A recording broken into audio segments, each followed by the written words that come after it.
Tyrannical South Yorkshire Police, corruption, revelation, aid and abet, asset stripping protocol. Fancy words you might think? But what you are about to hear and see is a brief introduction of a repossession process by a bank. This will shatter any illusion of the existence of legality or lawfulness in the current UK climate. Satan's system, the man of lawlessness revealed, were the real criminals or the ones purporting to enact justice. Pay attention to this South Yorkshire police officer and the words he chose to use. Not only did he choose to use those words, he also acted upon them. First, he said, "The reality is they're going to change the locks and shutter this place." The reality is they're changing the locks and that they are going to shutter this place. This said with what is alleged to be an illegal warrant. Then he said nobody is going to stop the seizure of this property while placing his hands on his hips, appearing to aid and abet the bailiffs. Nobody's going to stop the seizure of this property. It was confirmed through photographic evidence that he was holding the same fraudulent documents which you have just seen. Then went on to say, "The house has been repossessed, it will be secured, and nobody, I repeat nobody, will prevent that happening. Anybody who attempts to prevent that happening will be arrested." Are you able to go and collect some personal belongings, Michelle? It's now been repossessed. It will be secured, okay? And nobody, I repeat, nobody will prevent that happening. Anybody who attempts to prevent that happening will be arrested. Yeah, it is. Okay? So, my colleagues and I will assist. There will be a to make claim of sure that this restoration. happens peacefully. This South Yorkshire police officer confirmed that he and his colleagues will assist the bailiffs. Then finally started with sarcasm. And they've got exactly around the same at their neck that you have. What? Nothing. Okay? However, I'm happy that they are the bailiffs who are enforced to repossess. And what's your name, sir? Listen. PC White, it's on there. PC White. You're under orders. So basically, Did you just say PC White? I did. Why did you tell me you were Stuart Paul Rouse when you arrested me that time up there? And why did all documents come back as Stuart Paul Rouse? Wow. No idea who you are or what you're Yes, talking you about. do, because you seen me at Dome not long ago in Asda, you know exactly who I am. You've been served. You've been served. Do not touch me, please. You've been served. Do not touch me. Take Take photos. photos. What are we doing? Private. Stop taking pictures. I don't want Take it. No. You're taking liability. Show me your badge. No. Show me your badge. Come on, I want identification. Show me your badge now. See it.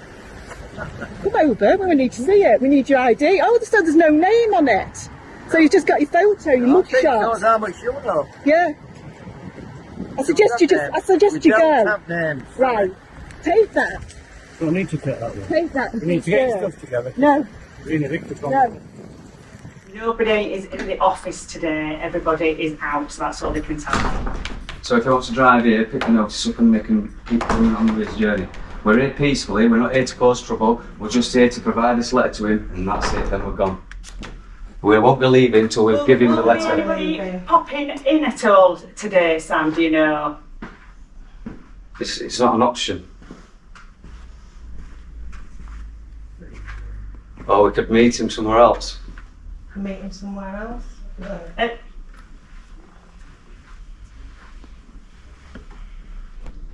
Yeah, they're just wondering if there's any... It's got to be somewhere else.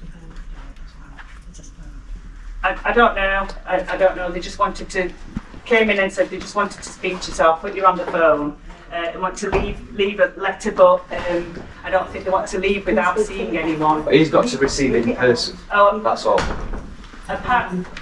apparently you've got to receive it personally. I don't want Take it. Take it. So you're not going to be... Well, you're already served anyway, so it doesn't where the matter. sun doesn't shine. It was Tuesday, 23rd of January 2024, Rosington, South Yorkshire. Two white vans which looked like they were from a scrapyard, a Ford Escort and a Mercedes pulled up on the opposite side of the road, alongside a black Kia car which had previously been circling the area. Two men dressed in black exited the vehicles and approached the property and claimed they were there to execute a warrant of eviction. A fraudulent, uttered, unstamped document had been received prior. They would not disclose who they were. When asked to produce the paperwork, they refused. And when asked to produce identification, they also refused. This fraudulent document which you are about to see contains no bailiff details. All evictions should have a representative of the claimant and a bailiff as stated on the warrant. This was not the case. Proof of ID, company name. Names must be given as a legal requirement, otherwise it's fraud on their part, according to the government website. On the front of their jackets, both men had the same photo ID card, which had HM courts and tribunals, and a photo, but contained no registration numbers, names, nothing. The ID cards appeared to have been fraudulently created. When asked the question, "Who are you?" one of the men sarcastically responded, "Mr. Bailiff," sniggering. They were not wearing any kind of official clothing expected of the entity they were supposed to represent. One of the men was wearing blue rubber gloves, which looked extremely dubious. When asked to take service of documents, one of them responded, "Stick it where the sun don't shine," to the female serving the document. Police later attended. The constables could quite clearly see the lack of disclosure and paperwork and the state of the vehicle in which they turned up. They stood and watched a continuation of harassment and intimidation before all parties left upon not gaining entry to the property. There's only one winner in the end. What's that spell? What's that spell? There's only one winner, it will be us. We're at Sheffield United Executive Entrance. Yep. The business hub. What's just happened? Yeah, we just served a gentleman who's in charge of auction house, and what seems to be happening here that they fraudulently procure property with fraudulent documentation, and then they seem to get it pushed through courts, and the courts we're finding out now are corrupt and complicit with all this going on. So then they sell them off to quickly try and sell them off at auctions when they take possessions of these properties. But what they do is they use different auction houses. So one minute they can be at one part of the city, and then they suddenly chop it down and then bring it down here. So you're running around and there's nothing there that we can then chase and then stop this process. Luckily, we would manage to do this today. So I've got the eviction notice, it's in fraud. You haven't got the right paperwork again. Okay. It's not blue ink or anything. Because the eviction was not complied with. I know all about that. The order was for whoever was an occupier of that named person and anybody else who was inside his property to have left by the 15th of April. No, that's what it says. No, it doesn't. It doesn't matter what it says because it's not ratified by the court. There was no contact details for the court. They always have to have the number on it. There's no, when asked to produce when I asked for the court, it's a civil matter at the moment, this. So they would not produce it. There's no stamp. It's fraud. Right. It's total and utter fraud. You've got to understand that. Lauren Pulteney has had and seen a copy of this. I'm sure you know very well. I'm sure I know. Yeah. But you're more than welcome to write this. Right. The reality is they're changing the locks, and that they are going to shutter this place, okay? That will be the end of it. Just trying to get Joey going. Make a complaint to the courts regarding bailiff's actions. You are well within your rights to do so. However, nobody's going to stop the procedure. Right, have you got that? You are welcome. You are. My colleague has. So basically, what we've got there, right? Show me the documents again. I have shown you. Can she get a bag of clothes out of it? Another photo of that, because that basically is a confirmation that what you're carrying as well, thank you very much, is also a fraudulent document. Okay. So yeah, so we've got. Are you able to go and collect some personal belongings, Michelle? Being repossessed. It will be secured, okay, and nobody, I repeat, nobody will prevent that happening. Anybody who attempts to prevent that happening will be arrested. Yeah, it is. Okay. So, my colleagues and I will assist. There will be a claim of restoration. This happens peacefully. Okay. However, you may wait out here. It's a free country. We all know that. No, it's not a free country. We don't own anything. Remember that? Yeah. We don't know a damn thing. But we own the right to stay where we are, where we live. We don't know. If you got that on camera, you understand that there's further issues. You know that. So there is no wet ink signature on a court document. Let me speak. It's not a word game. I'm telling you, you've clearly got issues with the process. I think is what I'm trying to say. I think the government has at the moment. That's not going to get me off right now, is it? Massive criminal. If you dispute the legality of the process by the bailiffs, it's been disputed. Have a look. See, look at this. Right. It's been disputed. Look at this. That has got a proper number and a name on it. Yeah, it doesn't matter. Go and have a look at what those people have got around the neck. They've got nothing. Right. It's really important. Look at what they've got round the neck. When I asked them to produce their ID... And they've got exactly around the same at their neck that you have. What? Nothing. Okay? However, I'm happy that they are the bailiffs who are enforced to repossess. And what's your name, sir? Listen, by law, listen. PCY, it's on there. PCY. So you're under orders. Even on your own government website, it says that when requested, they have to produce the paperwork and the ID. They have done none of that. If you We've got it on camera. If you wish to appeal against the process that the bailiffs have done... So basically, Did you just say PCY? I did. Why did you tell me you were Stuart Paul Rouse when you arrested me that time up there? And why did all documents come back as Stuart Paul Rouse? Wow. I have no idea who you are or what you're Yes, you do, because you seen me at Dome not long ago in Asda, you know exactly who I am. I've no idea who you are. Yes, you do. Right. I apologise, it's so many police officers. So these are false names then that you're What giving? are you playing at, you? You told me you were You're under oath. You're under oath. Oh my goodness me, right. What's going on here? We're impersonating. I wish you a pleasant day, however, this property is repossessed, the locks are getting changed. You will not get any further access to it. What's your number again? What is it? 702. Chief Constable Paul M.Y.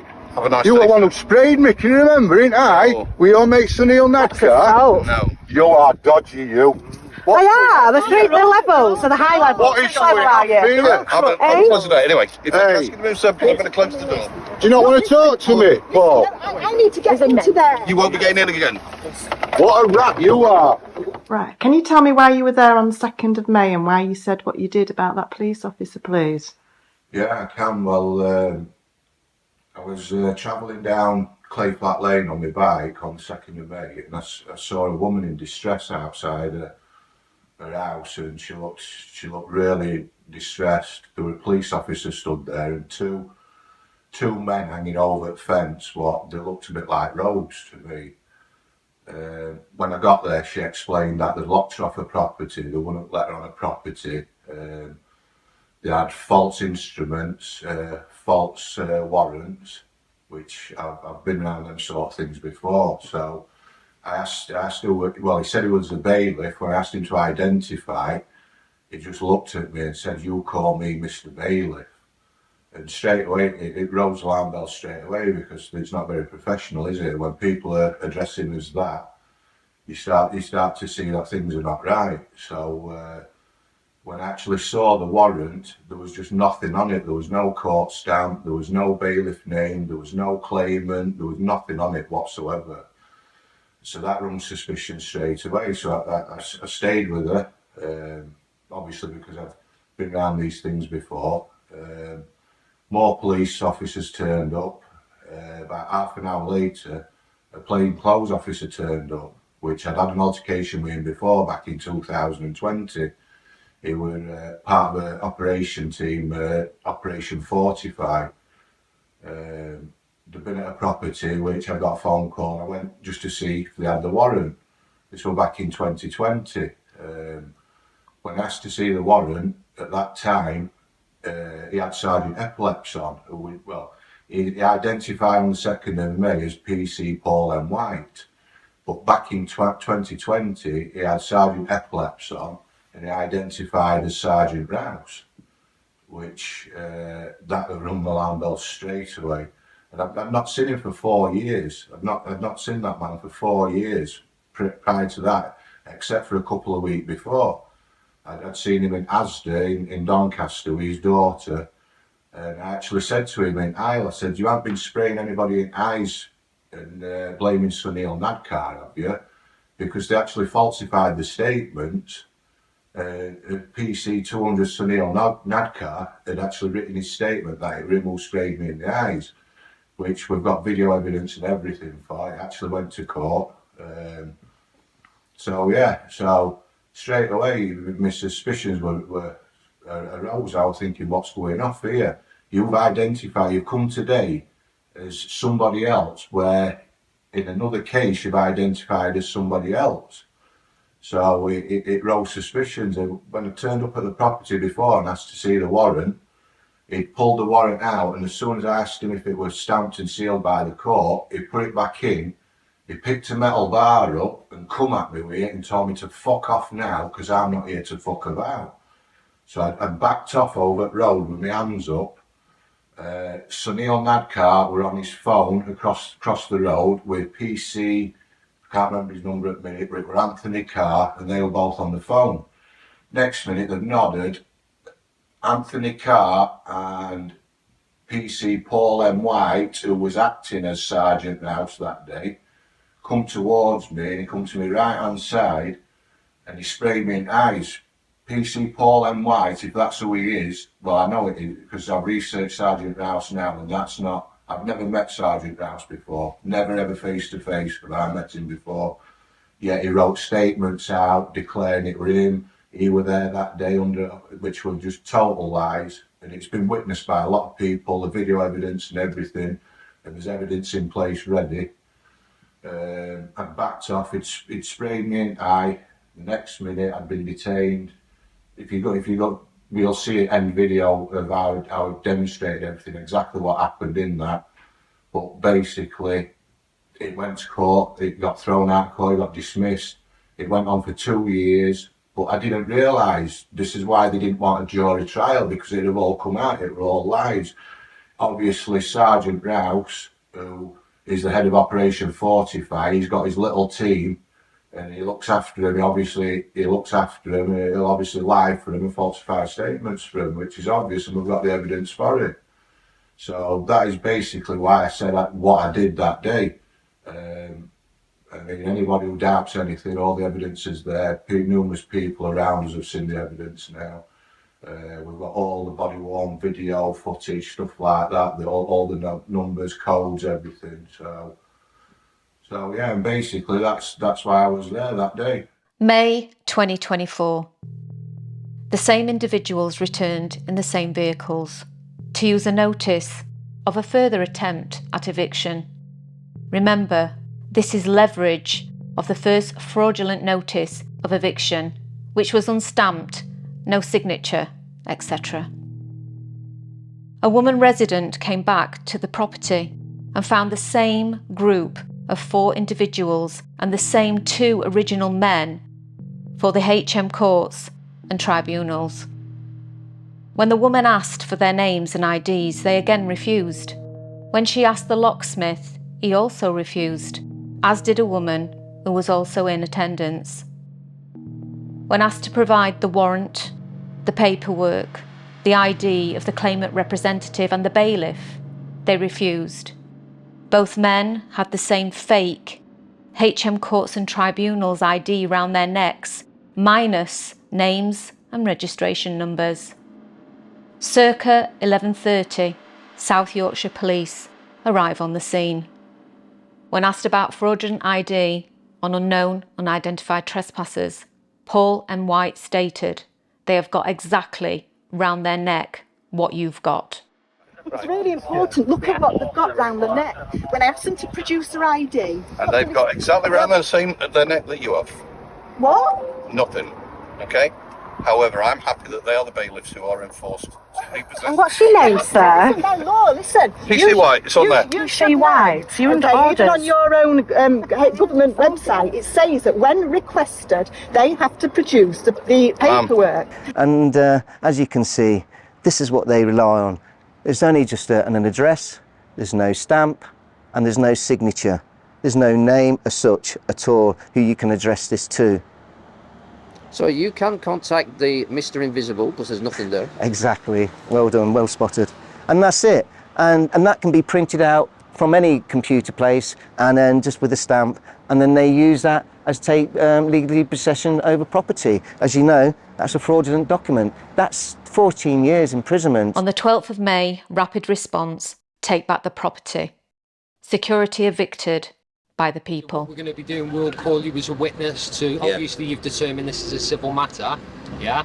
So what we'll do is we'll deal with that at a later date, because obviously there's no crime being committed, yeah?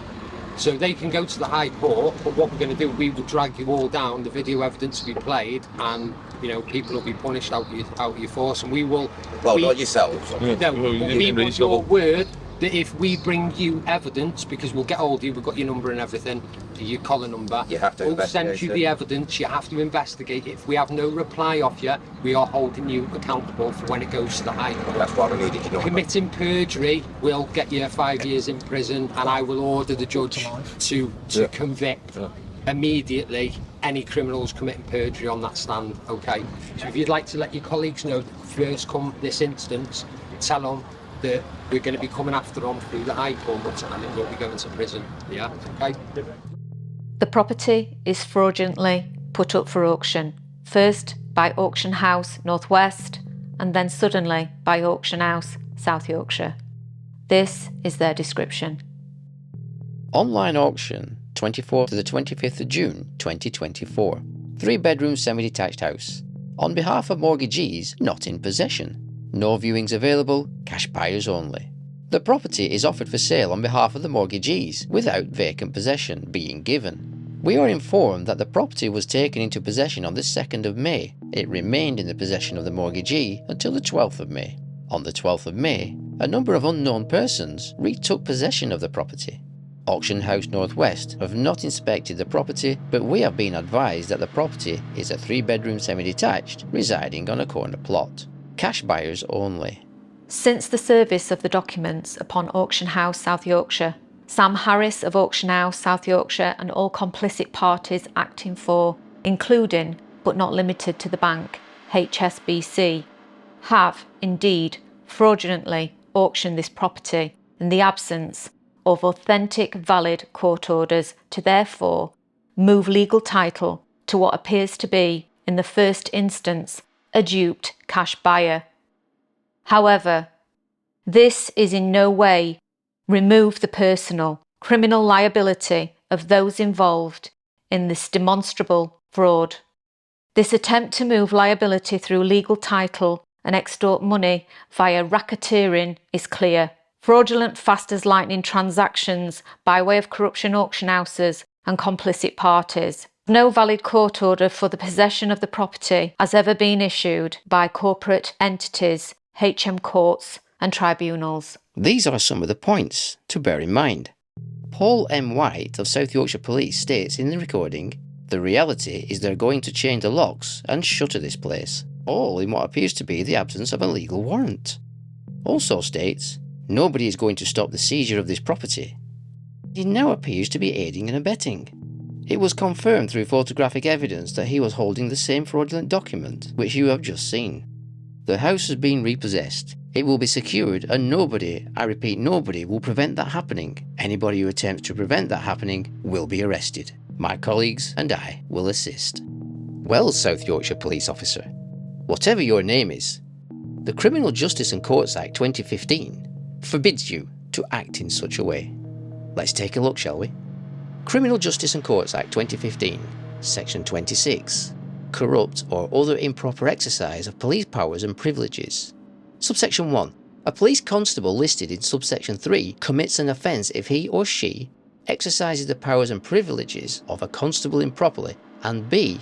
knows or ought to know that the exercise is improper.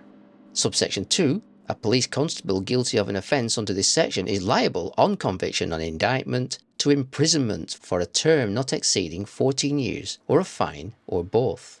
Subsection 4. For the purpose of this section, a police constable exercises the powers and privileges of a constable improperly if a.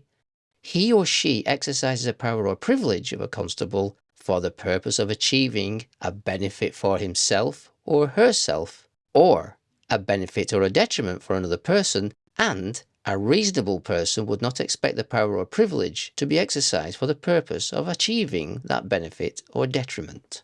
South Yorkshire Police. What happened on that day with that officer, that Paul M. White, I've turned up at a property that obviously been executing a misuse of drugs warrant or something like that.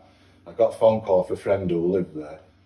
So what I've done, I've turned up, and then as soon as I got to the gate, there were these big gates, and the first officer I've seen was who was at the address on Clayflat Lane. I thought it was Sergeant Stuart Rouse. He told me he had Sergeant Epilepsy on.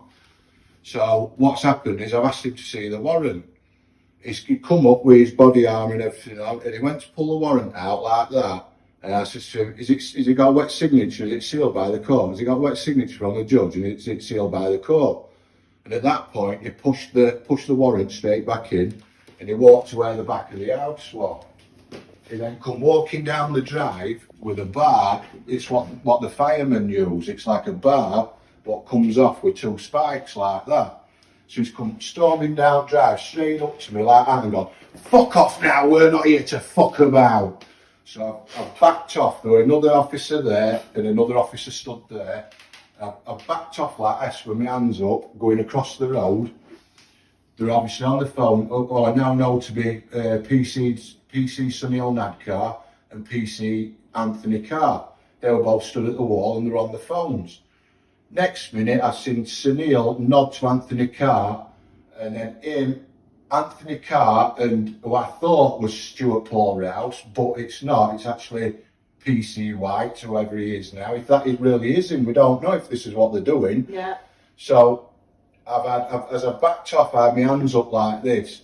I've had PC Carr come to this side, and as Paul M. White's come across the road here, I've been stood with my hands up, and straight away he's reached down to his hip like that, and he's just fired pepper spray straight into my right eye.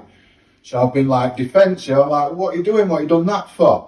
So then they've got me and they've handcuffed me to the back like this, with their arms up through under my arms. So they've then walked me back across the road. The van was parked here with the back doors here and sideways on. They've walked me to the side of the van here. At that point, Anthony Carr here has pulled me back and then smashed my head into the van.